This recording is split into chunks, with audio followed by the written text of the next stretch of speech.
சின்னசேலம் அருகே மேல் நாரியப்பனூரில் புனித அந்தோனியார் ஆலய திருவிழாவை முன்னிட்டு அனைத்து சமுதாய மக்களும் ஒன்றிணைந்து கொடியேற்றினர். கள்ளக்குறிச்சி மாவட்டம் சின்னசேலம் அருகே மேல் நாரியப்பனூர் கிராமத்தில் நூற்றாண்டுகள் பழமை வாய்ந்த புனித அந்தோனியார் ஆலயம் உள்ளது. இந்த ஆலயத்தில் வருடந்தோறும் நடைபெறும் திருவிழாவிற்கு ஜூன் 5ஆம் தேதி கொடியேற்றம் நடைபெறும்.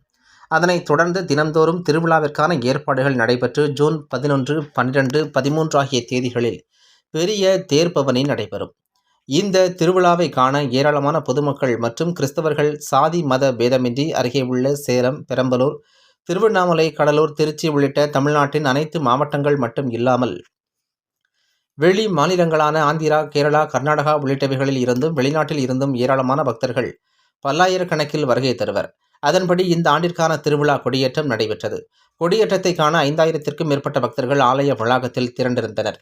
ஆலயத்தின் சார்பாக அனைத்து சமுதாய பொதுமக்களுக்கும் அழைப்பு விடுக்கப்பட்டு அவர்களுக்கு மாலையிட்டு மரியாதை செலுத்தி மேள தாளத்துடன் ஆலய வளாகத்திற்கு வரவழைத்து கிறிஸ்தவ மத குருமார்கள் ஒன்றிணைந்து புனித அந்தோனியார் ஆலய திருவிழாவிற்கான கொடியேற்றம் நடைபெற்றது. இதில் 5000த்திற்கும் மேற்பட்ட பக்தர்கள், பொதுமக்கள், கிராமத்தினர் உள்ளிட்ட ஏராளமானோர் கலந்து கொண்டனர். கூட்டத்தை கட்டுப்படுத்தி பாதுகாப்பு ஏற்பாடுகளை சின்னசேலம் காவல் நிலைய போலீசார் செய்திருந்தனர். திருவிழா நாட்களில் மேல் நாரியப்பனூர் ரயில் நிலையத்தில் அனைத்து ரயில்களும் நின்று செல்லும் என தென்னக ரயில்வே நிர்வாகத்தினர் தெரிவித்துள்ளனர்.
செய்திகளை உடனுக்குடன் தெரிந்து கொள்ள தீரன் நியூஸ் சேனலை சப்ஸ்கிரைப் செய்யுங்கள் மற்றும் பெல் பட்டனை அழுத்தி விடுங்கள்.